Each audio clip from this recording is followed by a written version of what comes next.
what it's like living with a Whipple supercharged Coyote motor. Well, it's not cheap. Put quite a bit of money into the car and I'm still not done with it. Still needs to go. I put it in a McLeod clutch to handle the extra power of the Whipple, but it's an MT82 transmission, so eventually it's going to give on me, and I'm going to have to get a Caliber Stage 2.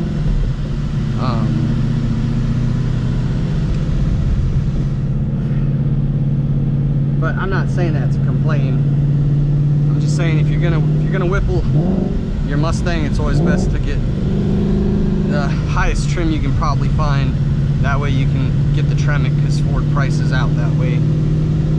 So had I put in the legwork, I probably should have just picked up a Mach 1, and I would have already had a Tremec in here, and there would be no transmission work to be done.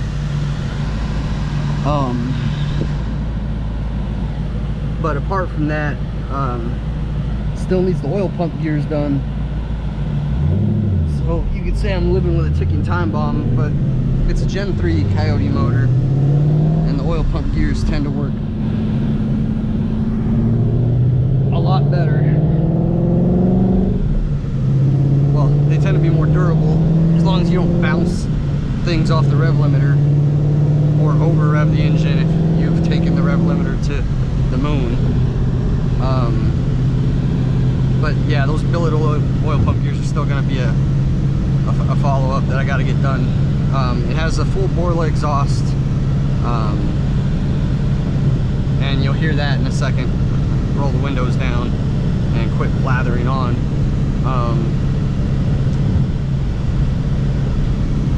Has a Gen 5 Whipple, and the thing about that is I don't know what Whipple did for the Gen 5, the 3-liter, but they really quieted down the whine. You'll hear a little whine at slower speeds and a little like air being siphoned, but nothing dramatic. And I guess, you know, it helps the car be kind of stealthy. People don't realize off the bat that it's boosted. I'll take it to the track, and I fly down, I line up with like another excuse me, I'll line up with another Mustang at the track, and he'll think that he's just racing like a lightly modded car that maybe has an exhaust on it, and then I lay it out there, you know, run 10.7, and he's like, whoa, what happened? You got NOS? And I pop the hood and he realizes it's boosted. So it, you know, it does give you a little bit of a stealth kind of thing, but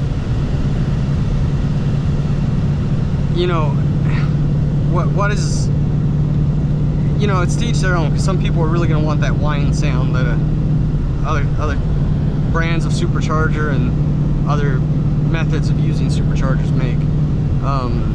But the Whipple, unlike a Pro Charger or something like that, doesn't add an extra harmonic balancer and kind of throw things off. That's part of why I can get away with the stock oil pump gears right now.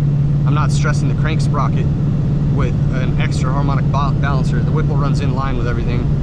I'm on the 6 rib, so I do need to get around to upgrading to the 10 rib. But I mean, it still pulls. I had it tuned on the dyno, and it does 755 at the wheels in 4th gear. So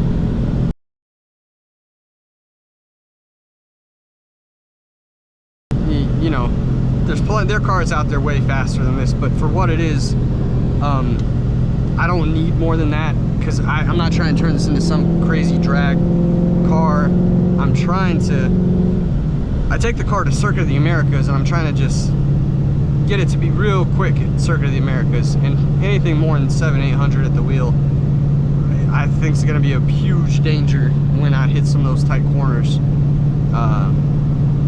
Because I have made the car spin before on track, and that is horrifying. So, but that's the other thing, you know, definitely learn actual performance driving. Don't just boost these things and go out there and go wild with it. That advanced track, if you want to get all the power out of the car, you need to take it off. But that advanced track does a lot more babysitting than you would think, and once you take it off, it's you in the car. And People tend to overestimate their driving skills. They really do. And it's not until you get challenged that you either have good instruction and you follow through, or, well, you know, Mustangs, there are clips of Mustangs running into crowds, poles, and everything in between for a reason. So, yeah, but I'll stop talking now, and I'll just, I'll let the car do what the car does. So.